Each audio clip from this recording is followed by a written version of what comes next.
दुकानदार के पास गया, इसको छोड़े, दूसरे दुकानदार के पास में उसने कहा कि जी एप्पल है 5 रुपए का, बनाना है 20 रुपए का और ऑरेंज है 50 रुपए का। ठीक है, अब एक और चीज मैं आपको सिखाना चाहता हूं कि इस एक्सप्रेशन में कांस्टेंट क्या है और वेरिएबल क्या है। ये एक्सप्रेशन आपने सौदा लाना है, ये लाना है। ठीक है, तो अब हम ये करेंगे कि इसकी प्राइस मालूम करेंगे। अब देखिए, ये एक नंबर दुकानदार है, ये दूसरा दुकानदार है, और इन दोनों दरमियान में एक तीसरा दुकानदार है। वो दे रहे हैं एप्पल 10 रुपए का दे रहा है, बनाना 15 का दे रहा है और ऑरेंज मुझे 30 का दे रहा है। अब देखिए, जो इंग्लिश का लफ्ज है, हर दुकानदार के साथ इन कीमतों की चीज वेरी हो रही है, चेंज हो रही है। क्या हो रही है? कीमत चेंज हो रही है। आज ये कीमत है, कल ये कीमत है।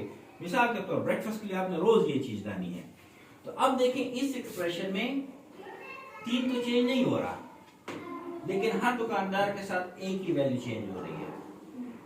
4 चेंज नहीं हो रहा, 4 कांस्टेंट है। बनाना की वैल्यू चेंज हो रही है। 5 कांस्टेंट है। सी की वैल्यू चेंज हो रही है।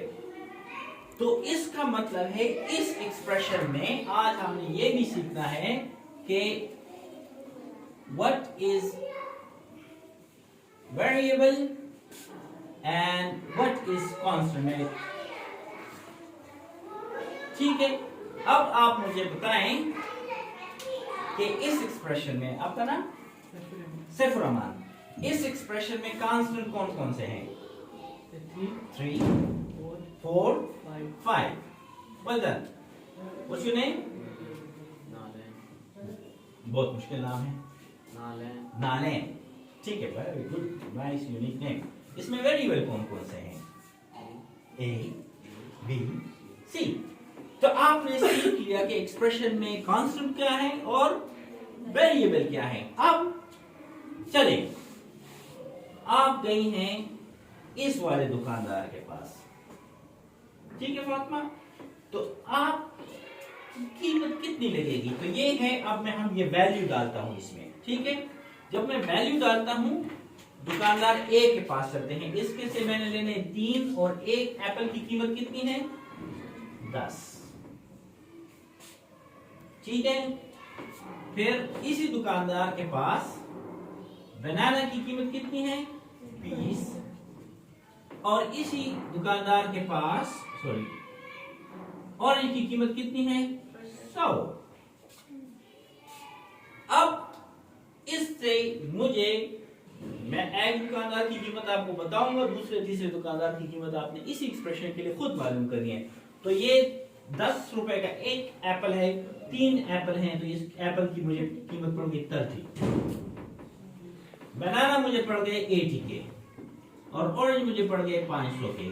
तो अगर मैं इसको ऐड करूं, सिंपल एडिशन,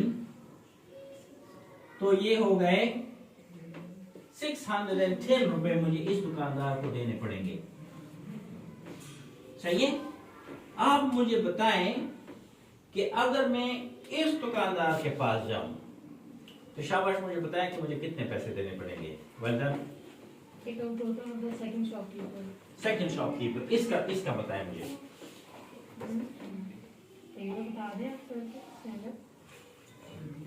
नहीं, करके बैठी हुई है। हाँ, सॉल्व करके बैठी। हाँ, लेकिन आपने मैथमेटिक्स में आंसर के कितने क्वेश्चन मार्क्स होते हैं? 2। और सॉल्यूशन के कितने होते हैं? 8 मार्क्स। तो आपने हर चीज, मुझे आंसर से गरज नहीं है, मुझे आपके स्टेप बाय स्टेप से गरज है कि आप किस तरह इसको स्टेप बाय स्टेप करते हैं। ठीक है,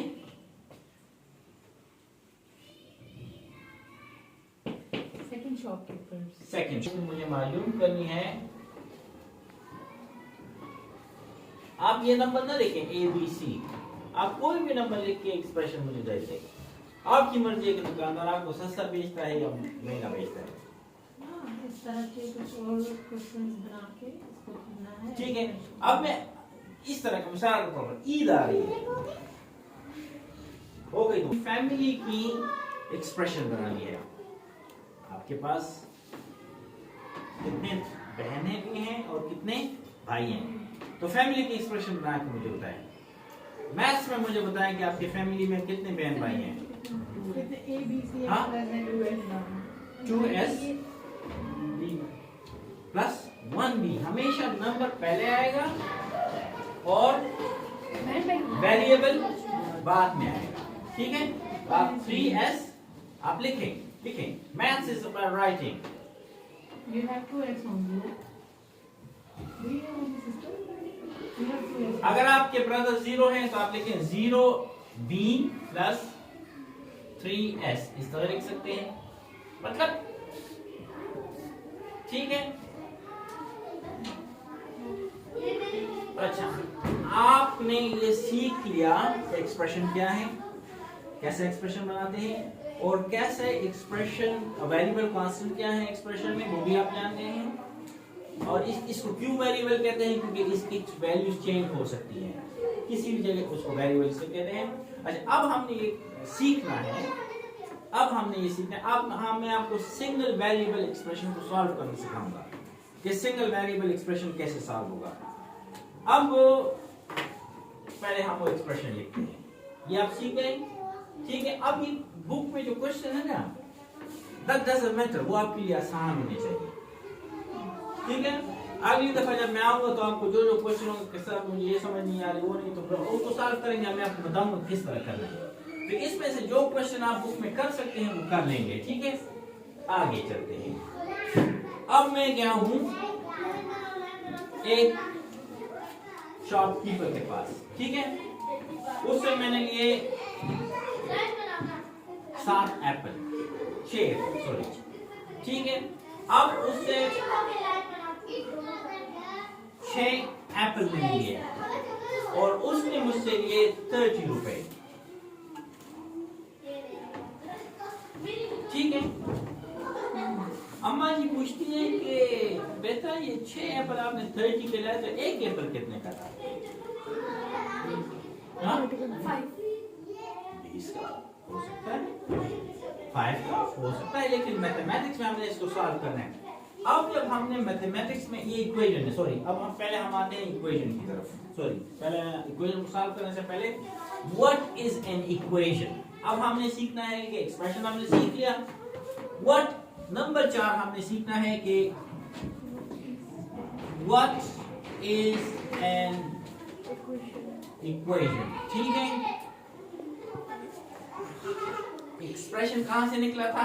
एक्सप्रेस से, वेरिएबल वेरी से निकला था, और कांस्टेंट जो चीज मुस्तकिल होती है। इसी तरह ये इक्वेशन जो है ये इक्वल से निकला है। ठीक, अब मैं आपको 2 चीजें लिखता हूं, आपने मुझे बताना है कि इसमें एक्सप्रेशन कौन सा है और इक्वेशन कौन सी है। 3a plus 5b, 3a plus 5b is equal to 31। Equation कौन सी है? अब सोच, जवाब ना देंगे, जहन में सोचे, ये इक्वेशन है, ये इक्वेशन है, सेकंड वन, क्योंकि इसमें इक्वल साइन आया है, तो ये है इक्वेशन और ये है एक्सप्रेशन।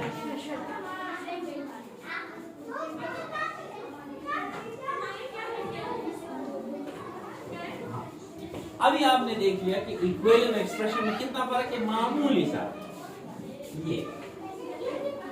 ठीक है, अब मैं दुकानदार के पास गया, उससे मैंने 3 एप्पल लिए, 5 बनाना लिए, और उसने मुझसे कितने पैसे लिए?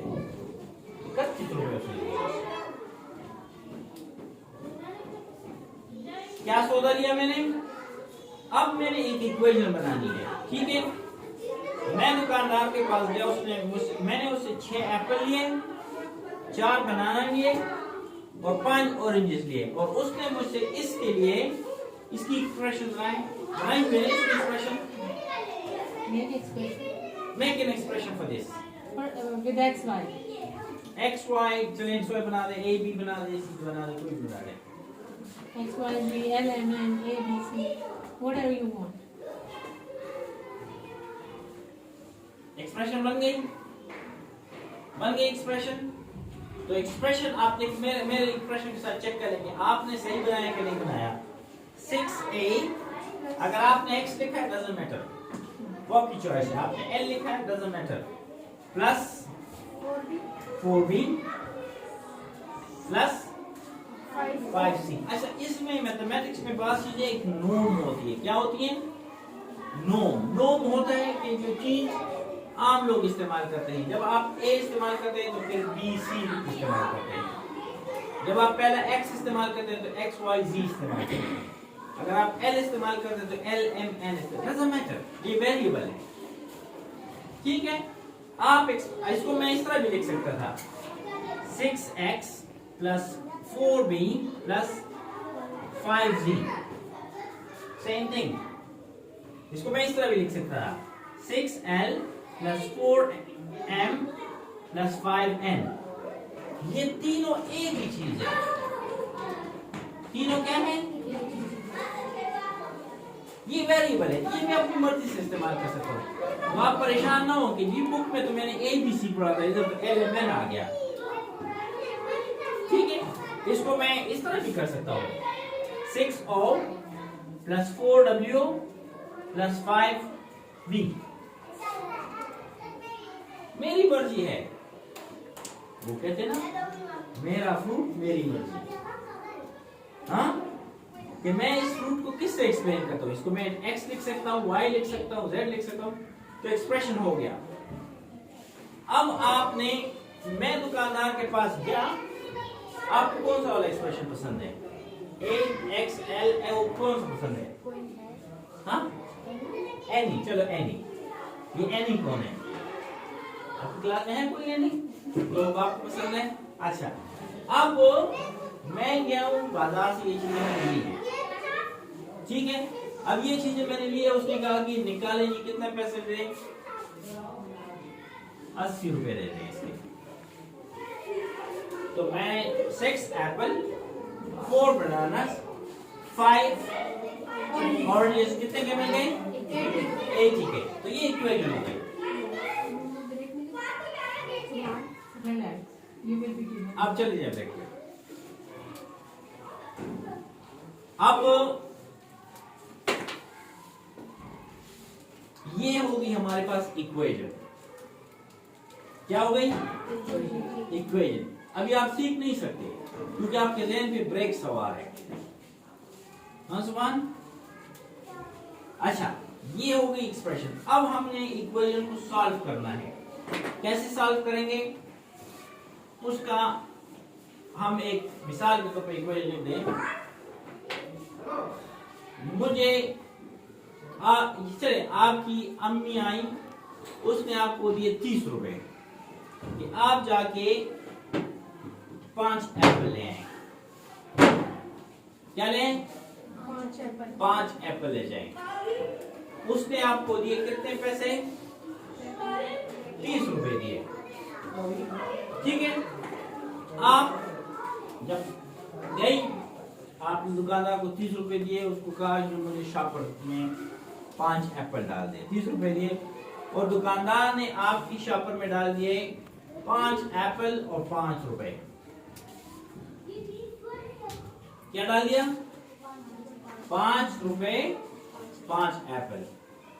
अब ये इक्वेशन मेरे पास बन गई कि 5a + 5 = 30. अब मुझे ये मालूम करना है. अम्मा ने घर पूछा कि जी बेटा एप्पल कितने का आया? कितने का है एप्पल? 25 का आया. लेकिन एप्पल कितने का? एप्पल्स नहीं कहा मैंने. एक एप्पल कितने का आया? 5 का. अब आपने जहन में हिसाब लगाया.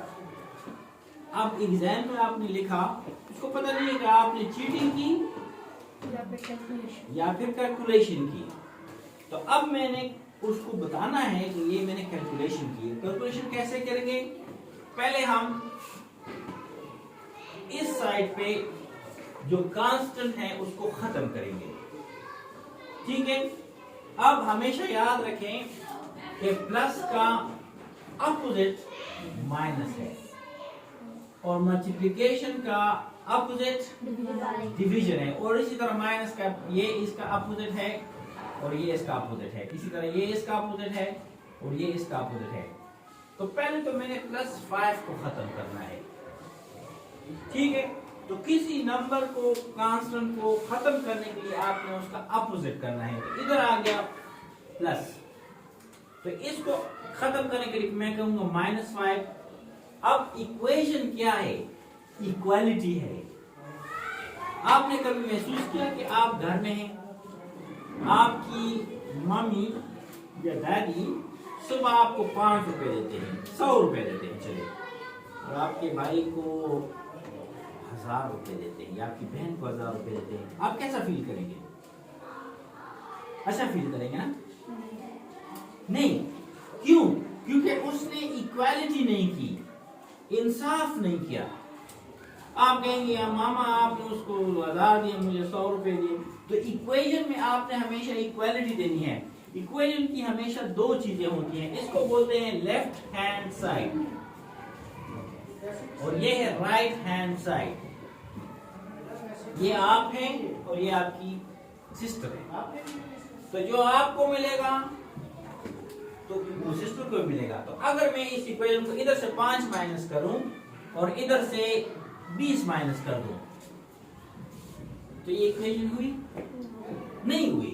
तो जब मैंने 5 इधर से माइनस करना है तो 5 में इधर से माइनस करूंगा, तो ये 5 माइनस 5 कैंसिल हो गए। ठीक है, आप हमेशा लाइन ड्रा करें कि ये कैंसिल हो गया। तो लेफ्ट साइड पे आपके पास क्या रह गया? 5 एप्पल रह गए, और right side, right hand side पे आपके पास 25 रह गए। अब मैंने तो वेरिएबल की कीमत मालूम करी, एप्पल की कीमत मालूम करी, और एप्पल कितने एप्पल हैं? 5, और ये हैं। अब मैथमेटिक्स, जो मैथमेटिशियन होते हैं ये बहुत ज़हीन होते हैं, लेकिन ये लेजी होते हैं, और ज़हीन लोगों की ये खासियत होती है कि वो लेजी होते हैं। क्यों?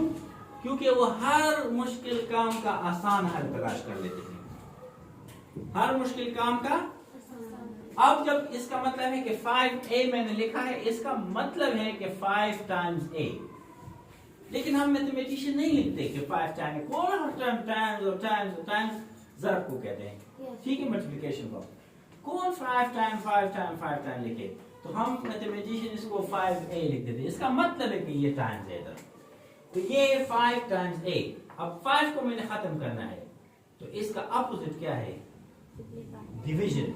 सो इस साइड को डिवाइड बाय 5 करता हूं और इस साइड को डिवाइड बाय 10 कर दूं 10। इसको भी डिवाइडेड बाय 5 करेंगे। क्यों? क्योंकि ये इक्वेशन है, ये इक्वालिटी है, इसको भी 5 करेंगे। तो अब 5 डिवाइड बाय 5 क्या हो गया? खत्म हो गया, 1 आ गया, ये हो गया 1a और ये हो गया 5। अब मैथमेटिशियन क्या है? ज़हीन है लेकिन लेजी हैं। तो इसका मतलब है जब 1a हो तो हम 1 नहीं लिखते, तो कोई चीज नहीं हो तो इसका मतलब है कि 1। टू का हर बार 1 लिखे। अगर ये 2 होता तो मैं लिखता, 1 है तो मैं नहीं लिखता। On the other hand, you can use reciprocal. Do you know what reciprocal means? उसको छोड़ दे, मैं फिर ये कंफ्यूज हो जाएंगे। अब है हमारे पास है कि एप्पल कितने का आया, मुझे दुकानदार ने कितने का एप्पल दिया? 5 का। अब मैं आपको एक, पहले मैं आपको कहता हूं कि आप एक इक्वेशन बनाएं, ठीक है? अब इक्वेशन ये है कि मैं गया हूं, ये कितने 2 4 ये हैं, कितने बनाना चाहिए? आप गए और आपकी थैली से निकले 2 4 6 7 बनाना। लिखें 7 बनाना, क्या लिखेंगे? 7b, ठीक है। अब आप गए, आपकी बैग में से निकले 7b, ठीक है। अब आपने 7b लिख दिया। अभी आपके बैग से 12 रुपए निकले। कितने निकले? 7 बनानास हैं और 12 रुपए हैं, और मम्मी ने आपको दिए हैं 40 रुपए। तो ये इक्वेशन है। आप मुझे बताएं कि बनाना कितने के दिए दुकानदार ने आपको।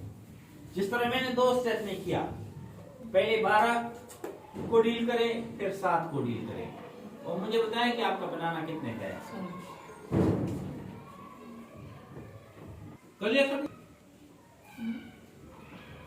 7b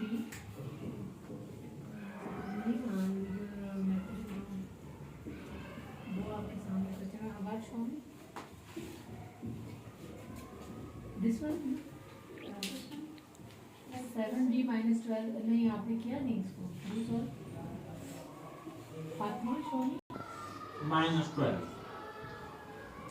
लेफ्ट हैंड साइड मैंने क्या किया, तो राइट हैंड साइड क्या करूं, -13 करूं। करूं -13 डायरेक्ट इधर। हाँ सभी ना नहीं, इधर मैंने क्या किया -12, तो राइट साइड में मैं क्या करूंगा -12। तो ये हो गया कैंसिल। तो इधर मैं लेफ्ट साइड पे क्या रह गया 7b, राइट साइड पे 40 टेक अवे 12 is 28। अब 7b 7 टाइम b से, तो टाइम्स का अपोजिट क्या है डिवीजन। हाँ तो डिवाइडेड बाय 7 और इसको डिवाइडेड बाय 7, 7 7 कैंसिल हो गया। b कितने का बनाना पड़ा मुझे 4 रुपए का। इसका एक और तरीका ये होता है कि हम ये आपके सिखाने के लिए है, तो आप फिलहाल इसी तरीके से करें। जब आप थोड़ा और हो जाए तो मैं इधर करता हूँ -12 लेफ्ट साइड पे, राइट साइड पे -12, तो 12 कैंसिल हो गया, 7b आ गया which is 28। इनके अगर एक लाइन में करना हो तो वही चीज है। अच्छा अब आप लेसन का इख्तिताम करते, ज्यादा लंबा नहीं करते हो ताकि बोर ना हो जाए, ठीक है। आपको पता है कि एक्सप्रेशन क्या है, क्या आप एक्सप्रेशन बना सकते हैं? आपको पता है कि वेरिएबल और कांस्टेंट क्या है एक्सप्रेशन इक्वेशन में? क्या आप सिंगल वेरिएबल, इसमें एक वेरिएबल है, सिंगल वेरिएबल एक्सप्रेशन या सिंगल वेरिएबल इक्वेशन को सॉल्व कर सकते हैं? कर सकते हैं? ये देखा ना, सॉल्व नहीं किया हमने। कर सकती है किस क्वेश्चन? मैम आपको इसी जो प्रैक्टिस दे रही हूँ कर लें। तो ये आज का हमारा लेसन था जो हमने सीखना था। अब मुझे बताएं, पहले आप जब मैथ्स को इस लेसन से पहले एक्सप्रेशन को देखती थी तो आपको पता था कि आप क्या कर रही हैं, क्या लिख रही हैं? नहीं पता था ना। हाँ आपको तो सिर्फ XYZ ABC के ये इसका फायदा क्या है? मैथ्स का बहुत फायदा है। अगर आप मैथ सीखें और मैथ समझें तो आपकी जिंदगी बदल जाएगी। क्यों? क्योंकि आप अपनी मैथमेटिक्स की नॉलेज पे बेस करते हुए वाइज डिसीजन बनाएंगे, मनी वाइज डिसीजन बनाएंगे। यानी कि आप होशियार अच्छे फैसले करेंगे मैथमेटिक्स पे। कोई आपको धोखा नहीं दे सकेगा।